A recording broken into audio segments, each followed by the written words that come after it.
I'm Alan Keegan, I'm the CSO of Tiger Trading, and I'm going to talk very briefly about something in DeFi. I keep seeing people tweeting about or talking to me about wanting to put their money into high interest rate deposits on DeFi. And I think that one of the problems here is people aren't looking at what that exposure actually is. It's something a lot closer to maybe a high yield corporate bond or a high yield EM bond than it is to a bank deposit. You should price it something relative to those things. When you're putting that in, that protocol is lending out the same money on the other side, and that's where interest is coming from. There is a default risk. And depending on which protocol you're using, it might not be entirely clear what does happen when there is a default. There's a reasonably clear protocol in something like Compound. Dharma, I have no idea what happens when Dharma defaults. So I'm holding a completely unknown risk. I don't know how probable it is that I would default. I don't know what happens if it does on the other side. So I don't know if I'm gonna get any of that money in the future.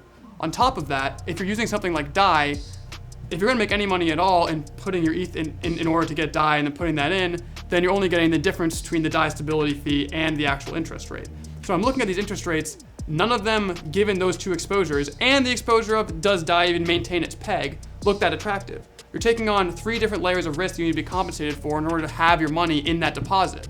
So it is not this fantastical thing where it's like, why don't you have your money on an 11% internet loan instead of in a bank? It's like, why do you have your money in a bank instead of holding exposure to an unknown default risk, an unknown currency peg risk, and potentially, depending on how you're structuring that, holding a lower spread than you think you are because you're also paying a stability fee.